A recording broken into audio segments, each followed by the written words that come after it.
Hello, Lisa here, and welcome back to my channel. Welcome to my weekly deck reviews.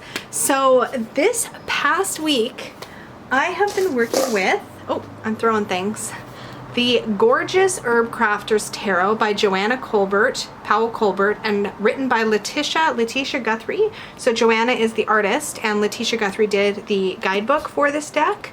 And I've also been working with my runes. So I'm gonna go into these one at a time so that I can show you all the things. The Herbcrafters Tarot comes in a really nice two-piece box. I didn't card it around in the box this week. I just grabbed a spare Peggy bag and carded everything around. But it is, I have to say, really nice. Like, there's a ribbon to pull the cards out, and the tray inside doesn't have gaps, so your cards aren't gonna slide around. The backs are really pretty, and US Games, as usual, gives us some really lovely, let's see if I can figure out how to hold these, some really lovely cardstock. The images are gorgeous. I really enjoyed this was one of my cards this week, Black Cohosh.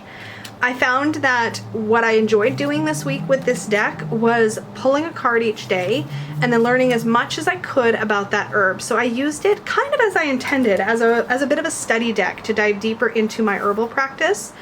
Every day that I pulled a card, I tried to watch various videos talking about the medicinal and the metaphysical properties of that plant. And I tried to interact with that plant in some way if possible. So one of my cards this week was cedar, so I spent some time interacting with a live cedar tree in my neighborhood, and I mindfully harvested a very small amount of cedar to dry and use in a little bit of sacred burning at home after reading about how that plant is used in that way. I also this week pulled the card Turmeric, which was, I believe, the 8 of Fire. And when I had the turmeric card, I actually went to the store and got all the ingredients and made golden milk for the first time, which is delicious. I have had turmeric teas before, but just straight up golden milk was really enjoyable. So I'll be making that again. But what I really found throughout this week was that I enjoyed using this as a launch pad for working with and learning about the herbs. I found that the guidebook is good, but it does read to me more like an oracle deck kind of guidebook. So you have a couple little quick messages at the top. There's a bit about the description of the image. Sorry, I should keep it up. Then there's a bit that talks about the herb and how it relates to tarot. To me, that piece was the piece that felt a bit lacking. It's in here, but it's a little bit subtle. It doesn't feel as explicit in how it's describing how these cards relate to the tarot. There is a really cool suggestion underneath though in each one called crafting with that particular herb, and there's a few suggestions on every single card of things you can do to connect with this particular herb. So for example, for the cattail, it talks about learning to make botanical paper from cattails and use it for journal writing, writing a single petition to a holy helper and then burning the paper, gathering friends on a new moon and supporting each other in a setting and setting new intentions. So it does relate to the tarot, don't get me wrong. I think I was hoping for more in that department. And I will also say that as thoroughly as I enjoyed working with this deck on a one card draw basis and really intimately getting to know the herbs that I was working with, I did find that when it came to just trying to pull some cards for a reading for myself, like, oh my gosh, look at how stunning though. Trying to use them for just straight up tarot reading, I did struggle.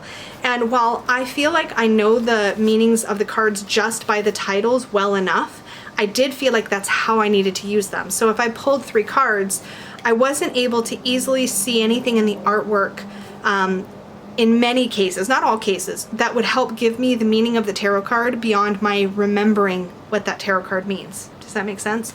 So I think that what I will be using this deck for primarily is for herbal study, and I think it's going to be stunning in that capacity. I think using it as a one card pull, kind of like how I would use an oracle card, will also be really wonderful. And I do think that the illustrations are completely breathtaking. I adore them. So I am going to be enjoying working with it. I'm just going to be working with it more as a study deck and as an oracle deck and not so much as a tarot deck. That being said, the structure is here.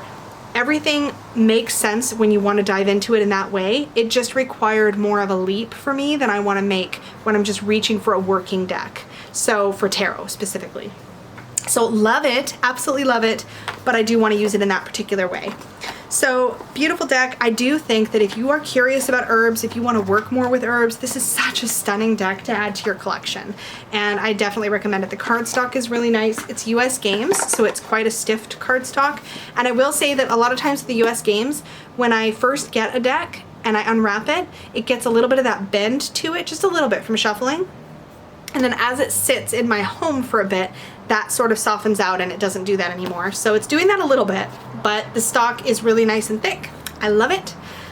So yes, that is the Herbcrafter's Tarot, and that was my experience with it this week. My runes, I've actually got a couple things to show you for the runes. So the runes that I use are obviously not a particular brand or anything, but they are made out of onyx. Oops. There we go.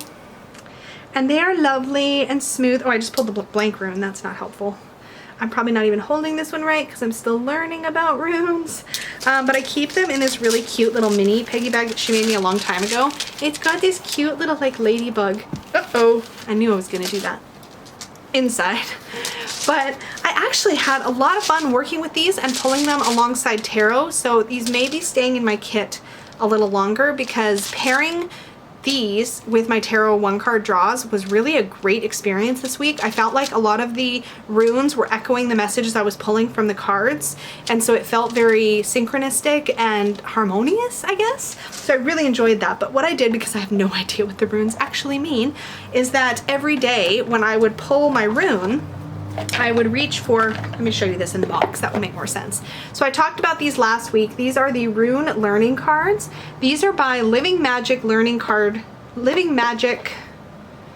Publishing, and you can buy them directly from the publisher. These are put out by Jadzia DeForest and Jay DeForest, who put on the Northwest Tarot Symposium every year. But their website is livingmagickpublishing.com. I'll just hold this up because it's actually listed right here on the box. And you can buy these from them for a really reasonable price. They've got them on astrology, Lenormand, runes. I think they've got tarot set. They've got a bunch of these. I think there's like 5 or 6 different ones. I picked up the rune ones and the astrology ones. And what they basically are like flashcards. What's cool about the rune set is, so it's a nice sturdy 2-piece box with the little thumb holes on the side. But what you get is you do get in the rune set, you get a guidebook that has some like an introduction. I didn't actually even look at this, to be honest. But it goes into some basic information. It's only a few pages, right? So it's kind of like a pamphlet with some layouts and things like that. But it doesn't need to have a lot because they give you a full set of these are the Elder Futhark runes. So you get a nice big, these are big cards, right? So you get a nice big card. And then on the back of each card is all the information about it. So if the rune is reversible, so this is a reversible rune because it's not symmetrical, it has the pronunciation. I feel like some of those haven't matched up with my other studies, but most of them seem like they're spot on. The theme, the rune number, the keywords for the rune, how it can be used in a magical working, the key phrases, and then if it's reversible, you've also got upside down here, so you can literally flip this card upside down and look. Here's your reversed keywords, or key phrases rather. So there's one of these for each one of the runes. So I carried these around this week as well, so that whenever I drew a rune, I could quickly look up its meaning.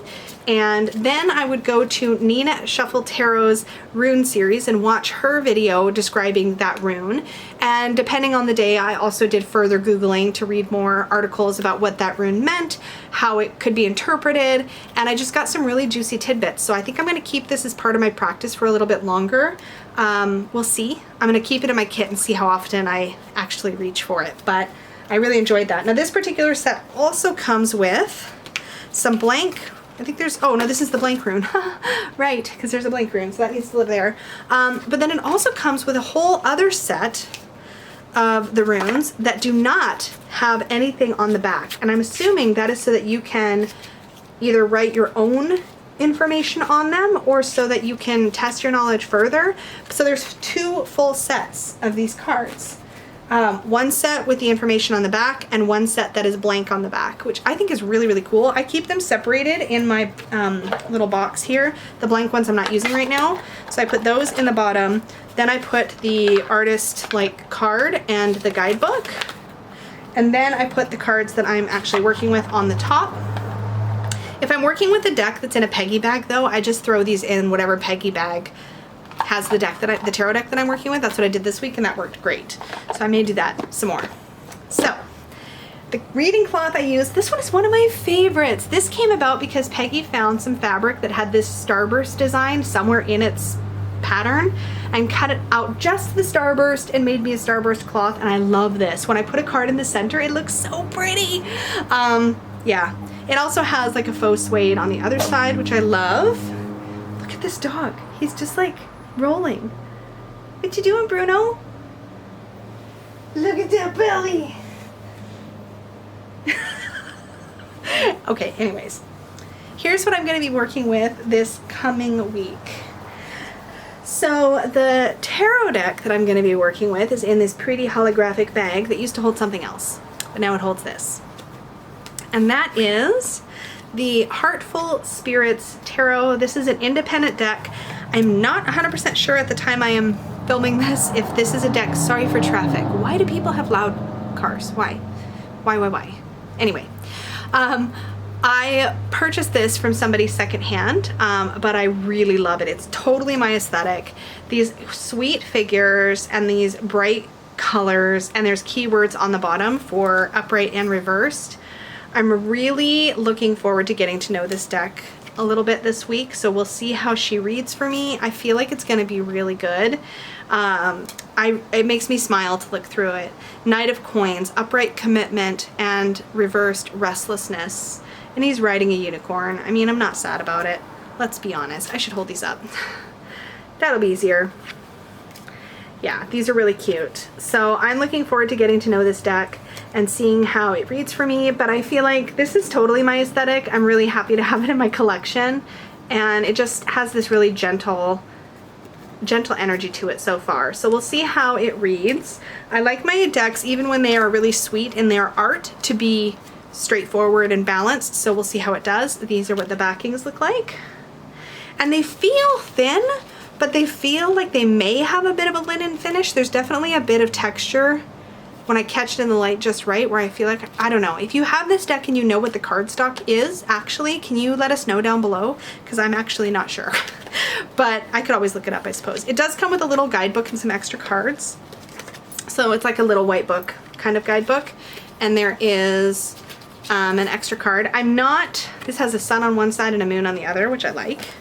I'm not fond of the way that the guidebook is formatted because it looks like printed. Like it's got this like, you know what I mean, right? Like it looks like it was printed on a home printer almost. It's like it got this like black lining all the way around it, like border.